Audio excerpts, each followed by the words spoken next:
السلام عليكم ورحمة الله وبركاته. نحمده ونصلي على رسوله الكريم أما بعد فأعوذ بالله من الشيطان الرجيم بسم الله الرحمن الرحيم. رب اشرح لي صدري ويسر لي أمري واحلل عقدة من لساني يفقهوا قولي. ربنا زدنا علما اللهم فقهنا في الدين آمين يا رب العالمين. سورة الواقعہ کا آغاز ہوتا ہے. سورة الواقعہ مکی سورہ ہے اور اس کے 3 رکوع ہیں اور واقعہ کا معنی ہوتا ہے قائم ہو جانا.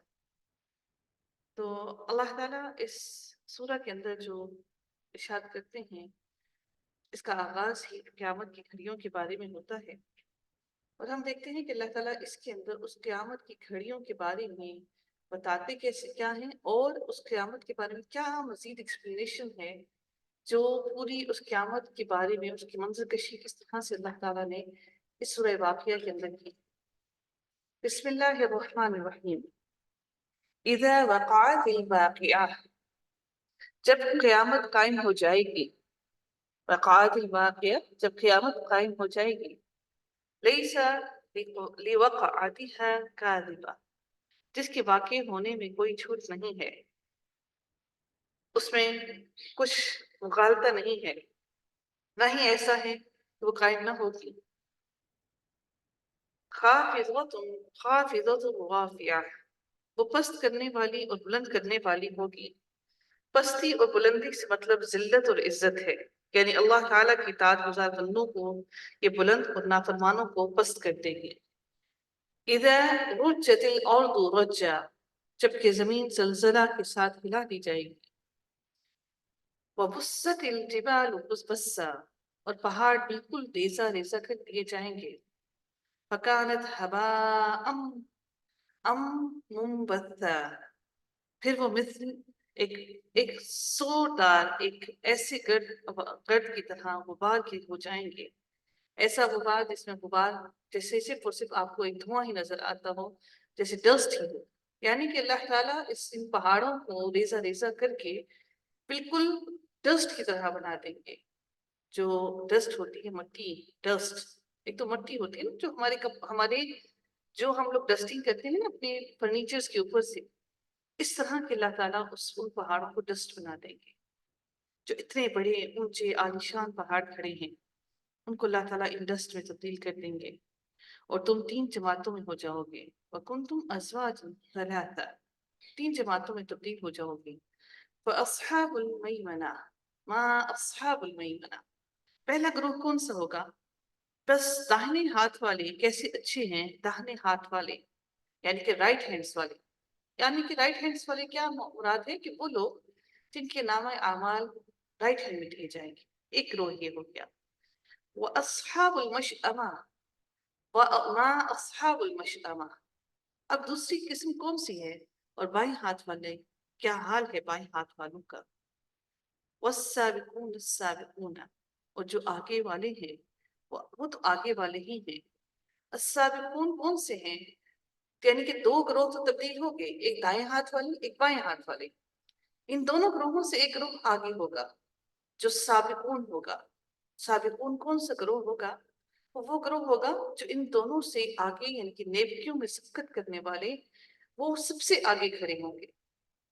جہاں دنیا میں جنہوں نے نیکیوں میں سبقت حاصل کی، اسی طرح سے آخرت کے روز بھی وہ سبقت حاصل کر کے نہ ان کو دائیں ہاتھ کی پریشانی ہوگی نہ بائیں ہاتھ کی پریشانی ہوگی، بلکہ جب وہ اپنے آپ کو سب سے آگے فرنٹ جگہ پہ پائیں گے، فرنٹ سیٹ پہ پائیں گے، فرنٹ رو میں کھڑے ہوتے پائیں گے، وہ سمجھ جائیں گے کہ ہم السابقون میں شمار ہو گئے. اب یقین کیجیے اس مجلس میں جو لوگ سب سے پہلے آ کے سب کو جن کو انتظار ہوتا ہے، وہ جو سب سے پہلے آتے ہیں وہ اپنے آپ کو السابقون لوگوں میں شامل کر لیتے ہیں.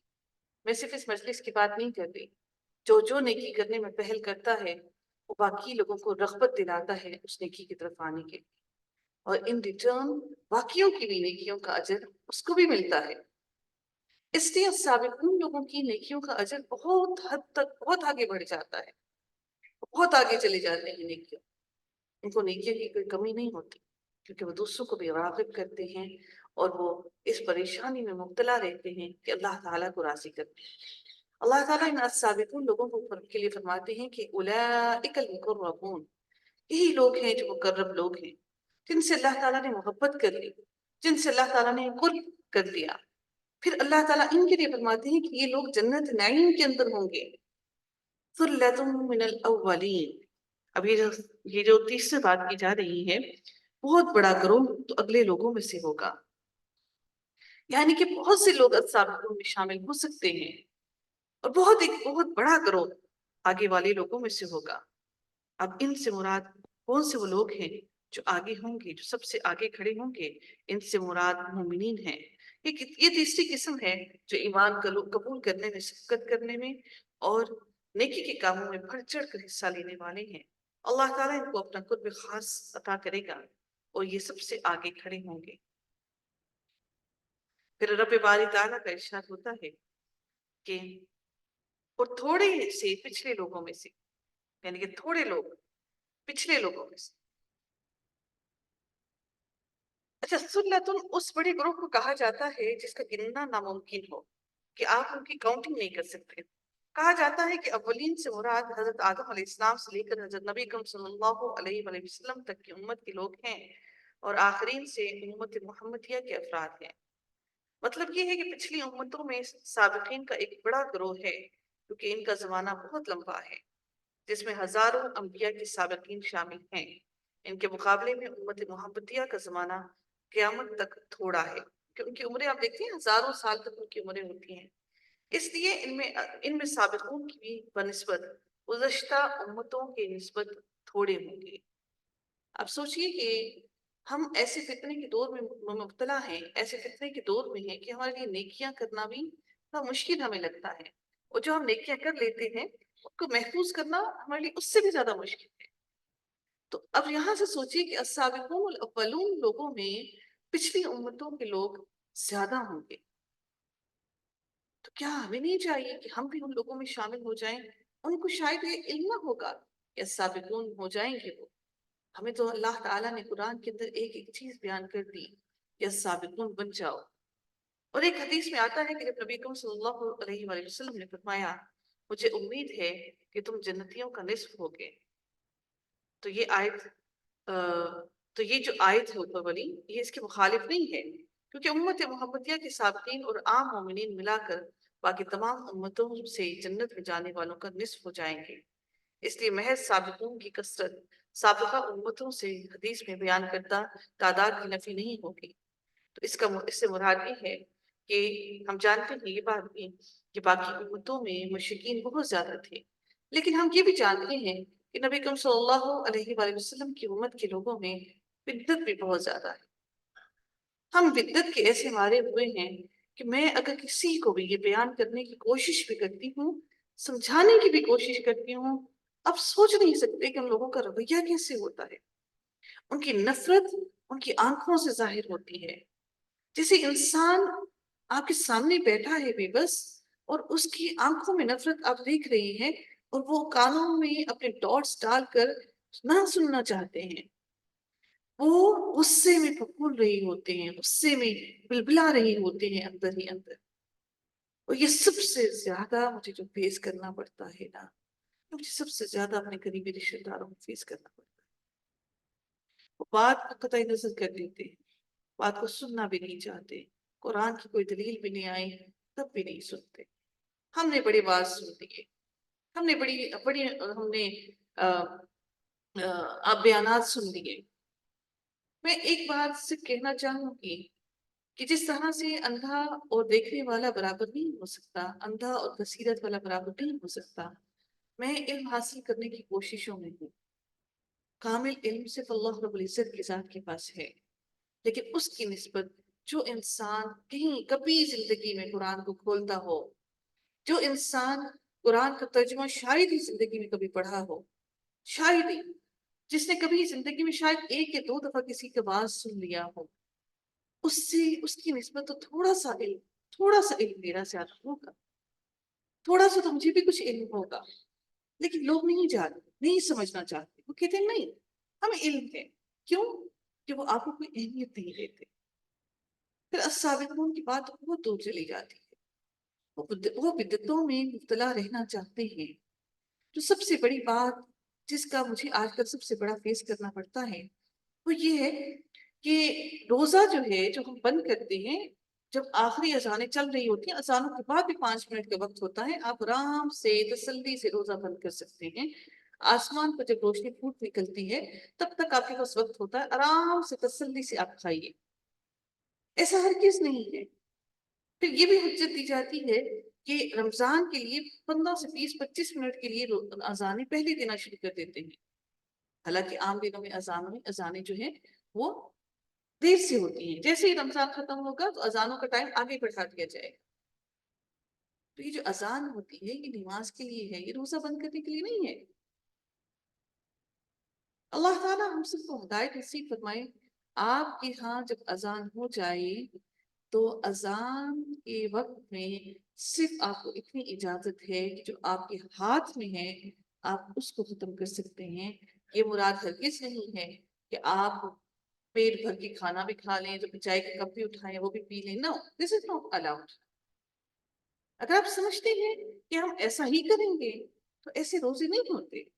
یہ اللہ تعالیٰ کے فرمان ہے، یہ اللہ تعالیٰ کے لیے ہے روزہ.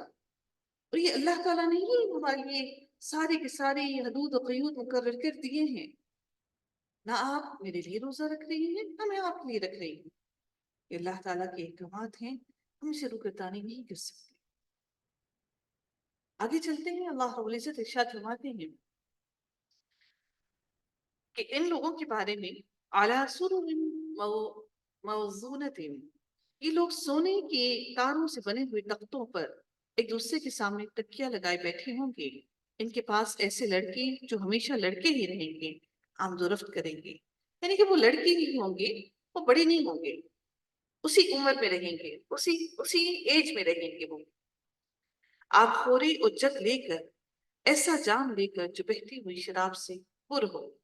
یعنی کہ وہ ان کے آگے پیچھے منڈلا رہے ہوں گے ایسا جام لے کر کہ وہ ان کو بہت ہی لذت دے گا، کہ ان کو سرونگ کرنے والے لڑکے ہوں گے. ولدان، یعنی کہ نو عمر لڑکے. اللہ تعالیٰ نے جنت میں ہر چیز کو بہت خوبصورت بنایا. اللہ تعالیٰ نے حکمت گزاروں کو بھی بڑا خوبصورت بنایا. اس لیے اللہ تعالیٰ نے ان کو لڑکے کہا. یہ نہیں کہا کہ وہ جوانی کی عمروں میں ہوں گے اور وہ اس عمروں میں ہوں گے، بلکہ آپ کی ہیلپ کرنے کے لیے. اور سب سے بڑی بات یہ کہ تھکان نہیں ہوگی. کل میری بیٹی نے ایک بات مجھ سے کہی، اس کو بڑا مشکل لگتا ہے بالوں کی کنگھی کرنا. مجھے ایک بات کہتی ہے، ماما مجھے صرف اتنا بتا دیجیے کیا جنت میں بھی ہمیں بالوں کو کنگھی کرنی پڑے گی؟ کہ کہیں ایسا تو نہیں جنت میں بھی جا کے مجھے بالوں میں برش کرنا پڑے؟ تو بچوں کو یہ بس یہ چیزیں دل میں ہونی چاہیے کہ ہمیں جو دنیا میں چیز مشکل لگ رہی ہے کیا جنت میں بھی جا کر ہمیں یہ سب کچھ کرنا پڑے گا. یہ کب سمجھ آتا ہے؟ جب ہم ان کو قرآن کے بارے میں بتاتے ہیں، جب وہ سمجھتے ہیں، سنتے ہیں. اللہ تعالیٰ کہیں نہ کہیں دلوں میں راسخ کر دیتا ہے باتوں. یہ تربیت آپ کی مسلسل چلتی رہتی ہے. ایسا مت سمجھیے گا کہ آپ بولے جا رہے ہیں اس کا اثر نہیں ہوگا. نہیں، وہ دلوں میں اتر رہا ہے. پھر اللہ تعالیٰ ارشاد فرماتے ہیں جس سے نہ سر میں درد ہو نہ عقل میں فطور آئے، اور ایسے میوے لیے ہوئے جو ان کی پسند کے ہوں، اور پرندوں کے گوشت جو انہیں مرغوب ہوں. پرندوں کے گوشت یعنی کہ پرندوں کے گوشت بہت مزے کے ہوں، ایسا گوشت ان کو ملے گا. وحور عین، اب حوروں کا بھی ذکر آ گیا، اور بڑی بڑی آنکھوں والی. اس کا مطلب یہ ہے کہ مردوں کو بڑی بڑی آنکھیں بہت پسند ہے. اللہ تعالیٰ نے جہاں جہاں حوروں کا ذکر کیا، اللہ رب العزت نے حوروں کی آنکھوں کا ذکر ضرور کیا کہ بڑی بڑی آنکھوں والی حوریں ہوں. پھر اللہ تعالیٰ ارشاد فرماتے ہیں کہ جو چھپے ہوئے موتیوں کی طرح ہیں. جیسے ہم جانتے ہیں نا کہ آسٹرس کے اندر جب موتی جو ہوتے ہیں وہ کتنے اندر چھپے ہوئے ہوتے ہیں. آپ کو اوپر سے لگ رہا ہوتا ہے کہ وہ بالکل بد شکل سا ہے، اور اس کو آپ اگر کبھی دیکھیں تو وہ اوپر سے اتنا بد شکل، اتنا سخت، اور اس کی کوئی خوبصورتی نہیں ہوتی. لیکن جب اس کو کھولا جاتا ہے تو اس کے اندر، گوشت کے اندر وہ موتی ہوتے ہیں چھپے ہوئے. اور یہ حوریں بھی ایسے ہی ہوں کہ ڈھکی چھپی، یعنی کہ سب کی آنکھوں سے چھپی ہوئی. ایسا نہیں کہ ہر کوئی ان کو دیکھ کر محسوس ہو رہا ہوگا، بلکہ اللہ تعالیٰ فرماتے ہیں کہ جو چھپے ہوئے موتیوں کی طرح ہیں. ایسی ہیں وہ خوبصورت حوریں، یہ صلہ ہے ان کے اعمال کا، جزاء بما كانوا يعملون۔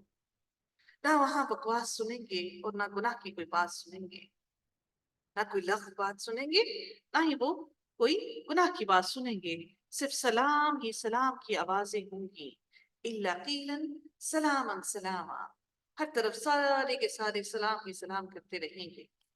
اور داہنے ہاتھ والے کیا ہی اچھے ہیں، یہ داہنے ہاتھ والے، یہ اللہ تعالیٰ نے ان کے اوپر سارے انعامات و کرامات داہنے ہاتھ والوں کو بتا دیے، یہ سارے انعامات و کرامات تمہارے لیے ہیں۔ پھر رب تعالیٰ فرماتے ہیں کہ فی صدر مخضود، وہ بغیر کانٹوں کی بیریوں اور تہ بتہ کینوں اور لمبے لمبے سایوں اور بہتے ہوئے پانیوں اور باکثرت پھلوں میں جو نہ ختم ہوں نہ روک لیے جائیں، اور اونچے اونچے فرشوں میں ہوں گے۔ پہلی بات ہوئی کن کی؟ السابقون الاولون کی، ان کی حوریں ہوں گی جو کہ اپنی نگاہوں کو خود ہی نیچے رکھیے ہوئی ہوں گی۔ اب بات ہو رہی ہے دائیں ہاتھ والے لوگوں کی، کہ ان کے بارے میں کیا معاملات ہو رہی ہیں، کہ ان کے اب اللہ تعالیٰ ان کو جو جو چیزیں مل رہی ہیں وہ بتا رہی ہیں، اور اونچے اونچے فرشوں میں ہوں گے۔ ہم نے ان کی بیویوں کو خاص طور پر بنایا ہے، اور ہم نے انہیں قواریاں بنا دیا، محبت والیاں اور ہم عمر ہیں۔ جمع غفیر ہے اگلوں کا، دائیں ہاتھ والوں کے لیے جمع غفیر ہے اگلوں میں سے، اور بہت بڑی جماعت ہے پچھلوں میں سے، یعنی کہ اگلے لوگ جو امت محمدیہ ہیں ان میں سے، اور بہت بڑی جماعت ہے پچھلوں میں سے، یعنی کہ باقی انبیاء حضرت آدم علیہ السلام سے لے کر حضرت عیسیٰ علیہ السلام کی امت تک کے لوگوں کی بات کی جا رہی ہے، یہ اور بہت بڑی جماعت ہے پچھلوں میں سے۔ اور بائیں ہاتھ والے کیا ہیں؟ بائیں ہاتھ والے دیکھیے، دائیں ہاتھ والوں کے انعامات و کرامات اتنے زیادہ نہیں ہیں جتنے سابقون الاولون والوں کے ہیں۔ اب آپ سوچ لیجئے کہ آپ لوگوں نے کن میں شامل ہونا ہے۔ دنیا کے لیے تو ہم بڑی محنت اور تگدو کرتے ہیں، بڑا خوبصورت گھر بھی، رقص بھی بڑی پیاری پیاری، قالینیں بھی اچھی اچھی، فرنیچر بھی پیارا سا، تو آخرت کے لیے اس گھر کے لیے بھی کوشش کی تھی کہ اللہ تعالیٰ ہمیں وہاں پہ سب سے زیادہ عطا کرے، جنت نعیم عطا کرے، کہ وہ نعمتوں والی جنت ہے جس میں نعمتیں ہی نعمتیں ہیں، ہر جنت کی ہر نعمت، اور ایک سب سے اعلیٰ کوالٹی کی نعمت۔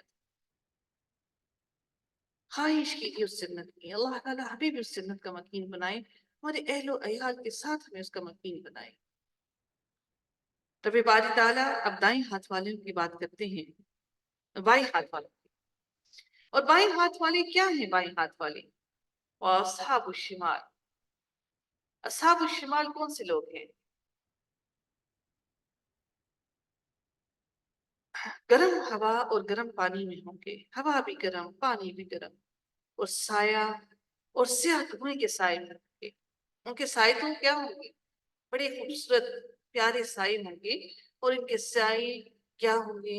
یہ سیاہ دھوئیں کے سائے میں ہوں گے، یعنی کہ سیاہ دھوئیں نے ان لوگوں کو گھیر رکھا ہوگا۔ پھر اللہ تعالیٰ پھر ارشاد فرماتے ہیں، جو نہ تو وہ سایہ ٹھنڈا ہوگا اور نہ ہی ان کو فرحت عطا کرے گا، نہ ہی خوشی عطا کرے گا۔ بے شک یہ لوگ اس سے پہلے بہت نازوں میں پلے ہوئے تھے، دنیا کی زندگی میں بڑے ناز و نخروں میں رہتے تھے۔ جس نے دنیا کی زندگی میں مشقتیں اٹھائیں، اللہ تعالیٰ انشاءاللہ اس کی آخرت ضرور آسان کرے گا۔ اللہ تعالیٰ ظلم کرنے والا نہیں ہے۔ تو جو دنیا کی زندگی میں بہت نازوں میں پلے ہوئے تھے اور بڑے بڑے گناہوں پر اصرار کرتے تھے، اور کہتے تھے کہ کیا جب ہم مر جائیں گے اور مٹی اور ہڈی ہو جائیں گے تو کیا ہم پھر دوبارہ اٹھا کھڑے کیے جائیں گے؟ اور کیا ہمارے اگلے باپ دادا بھی؟ اے نبی آپ کہہ دیجئے کہ یقیناً سب اگلے اور پچھلے، تمام کے تمام، سب کے سب، قل ان الاولین والآخرین، سب کے سب ضرور جمع کیے جائیں گے ایک مقرر دن کے وقت۔ پھر تم اے گمراہو، جھٹلانے والوں، البتہ کھانے والے ہو طور کا درخت، زقوم کا درخت، لآکلون من شجر من زقوم۔ پھر رب باری تعالیٰ فرماتے ہیں، اور اسی سے پیٹ بھرنے والے ہو، فمالئون منها البطون، اسی سے پیٹ بھرو گے، پھر اس پر گرم کھولتا پانی پینے والے ہو۔ جب وہ گلے میں اٹک جائے گا نا زخم، کانٹے ہوں گے نا، جیسے آپ فور ایگزامپل آپ کو مچھلی کھاتے ہیں